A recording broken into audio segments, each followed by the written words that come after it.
Hey guys, Kayak Mike here. I planned on doing a mid-month check-in because I figured with all the brand new anglers we might have some things I have to go over. Now I'm going to try and not DQ any of these fish.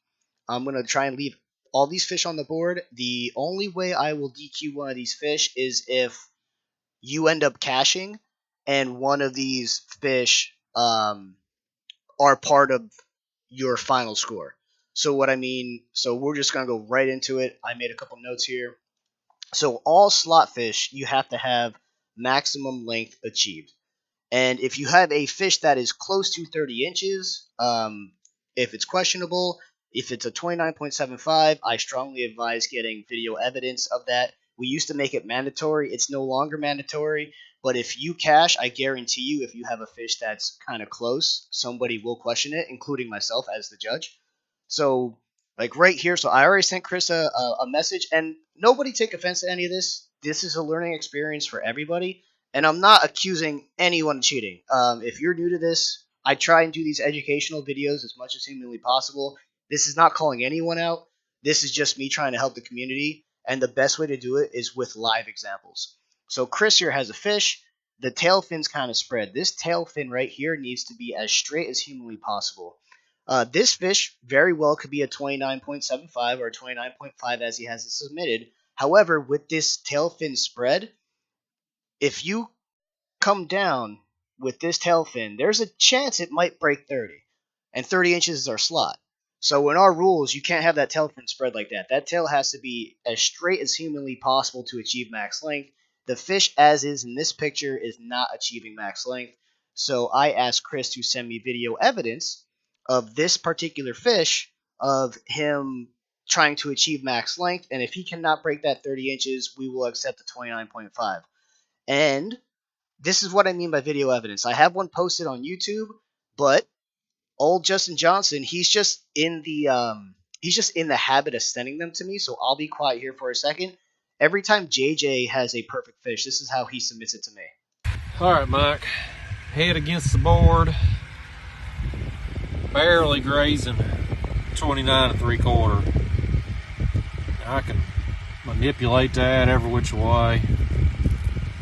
I can barely get him to hit the 29 3/4 mark, let alone the 30-inch mark. So there he is.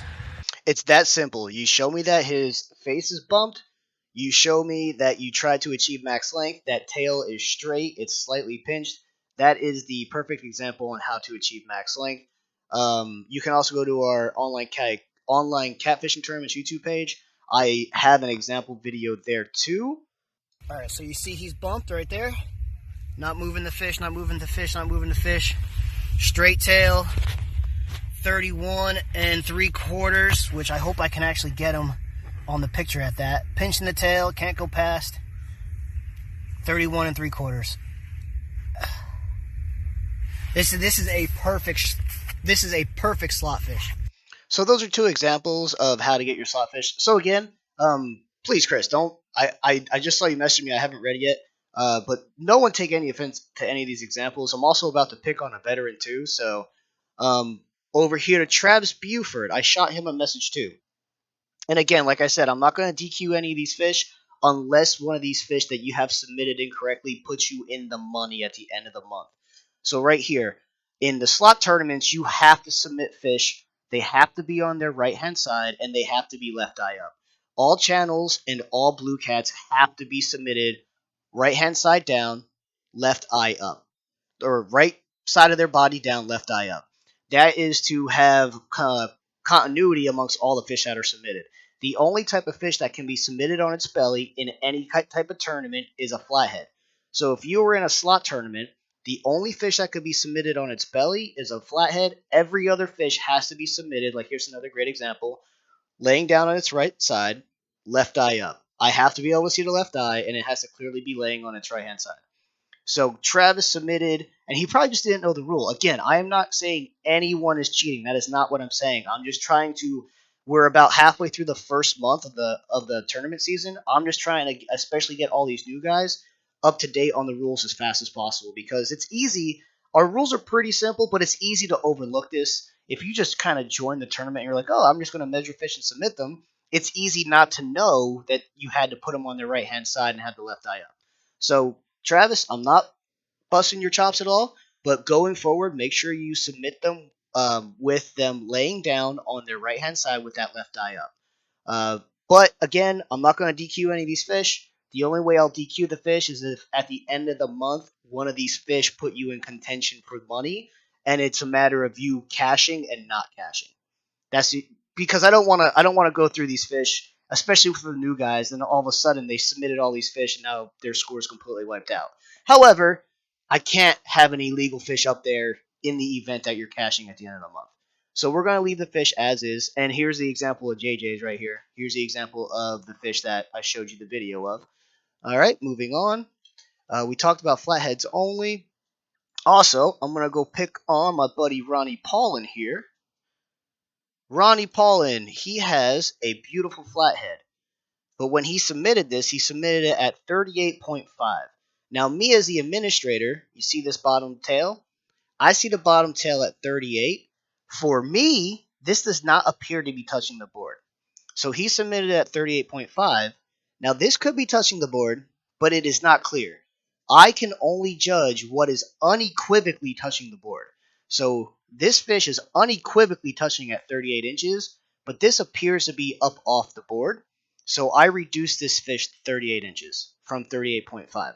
So when you guys are measuring flatheads, my strong suggestion is take this tail and flatten it. Make it clear as day that that tail is flattened. It's really easy on big flatheads. Smaller flatheads, these tails can get a little tougher to flatten out. But I can only measure the longest part that I can unequivocally see touching the board. So that's that with flatheads. Moving on. And again, I'm not picking on Ron. I think I have a good relationship with Ron. He's a great fisherman. He's kicking butt right now. He's in first. But I've been doing this with everybody. It's not just Ron. And last but not least, starting in June, I am eliminating the Rapala board. I'm just completely eliminating the Rapala board. This Rapala board will no longer be legal starting in June. We have a lot of new anglers that picked this one up because it was a cheap fix that they can get on Amazon. I'm just I hate it. I hate judging it. There's quite a few fish out there that are kind of questionable. That I reached out to other anglers who are using the Rapala board, and they were able to send me other photos, etc. So every Rapala board photo that's out there, if you are watching this and you're like, oh, I'm competing against somebody who's using that Rapala board and their fish are questionable, either I asked them about it already or I zoomed that picture in to the point where I was able to verify the fish. I went and verified all these fish a second ago before I started this video. I'm just starting in June. That's 2.5 months. That's more than enough time. That Rapala board is being taken out of our scene completely because Muskie Bumper has a $20 sticker. The Rapala board was $20. The $40 or the 4x60 sticker is $20. Go buy this stick. You have till June. I'm gonna let people compete in March. I'm gonna let people compete in April and May with the Rapala board. But starting in June, I'm taking it out of our tournament scene because I hate judging it. It looks terrible in photos.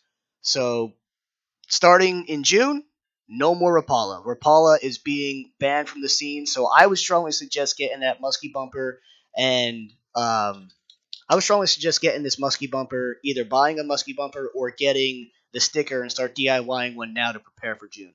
Because that Rapala board as we grow, it's just too bad of a board to allow to stay in the scene. So, all right, those were the 4 things I wanted to do. Now let's just go over a little bit of current standings. Chris is kicking butt. He's in first right now, 191. This is the 30-inch slot. The 30-inch slot is your best 7 fish on the month. And it is closest to but not breaking 30 inches. Chris is in first right now. I'm in second. Travis Buford's in third. Mark Bennett is in fourth. I'm not going to highlight any big fish because we all have a max of 29.75. Ernie Robinson's over here in first place with 184.25 in the bank. That's your 5 biggest cats. Tony Harrison's in second with 177. SF Outdoors in 162.5. The kayak, Ronnie Paulin's right now in first place with 180. That's an awesome score. Stephen Moore's in second with 160. Shannon's in third with 120. The boat, Stan 3's in first right now with 200. Kyle Kessinger with 160.25. Brian Spitzer in third with 141.75. So let's go down to the big fish. Let's look at some of these big fish down here. So we got a 42 by Stan. That is such a tank. That's such a big fish. That's awesome. Tony, let me go over big fish, by the way. So big fish is per event, just so everyone knows, it's per event. So you see how Stan 3 is 42 inches? Tony Harrison, he's a bank fisherman, 41.5. Stan 3 right now is winning his big fish competition. Tony is winning his big fish competition. Stephen Moore right now, he's in the kayak division, I believe. Yeah, Stephen Moore right now is winning the big fish division for the kayak. So each division has their own big fish except for the slot, obviously because there's no big fish in the slot. But yeah, let's go back into these big fish. Tony, that's a pig. That is. Oh, look at that. He printed it out. That's pretty cool. HAZ. I see that. That's cool. And we got this guy right here. That's a slob. But this is kind of what I mean. Like I don't know how well it's coming through the I don't know how well it's coming through the video. I can see this fine, but it's just the boar is just bad. It's just bad. So we are moving over to starting in June. Get rid of that Rapala. Go and order those musky bumper stickers. All right. Very good. Everything looks great. Oh, this is. I like how he has that smaller fish in the picture. That's kind of funny. That's awesome. All right, Kayak Mike out of here. Again, I cannot stress enough. If I picked on one of your photos, I wasn't picking on you as an angler. I am just trying to educate the whole entire scene. It is the very beginning of the tournament year, and I just want to make sure we get any things that we're messing up in the beginning corrected for not just you but everybody as a whole. All right, Kayak Mike out of here.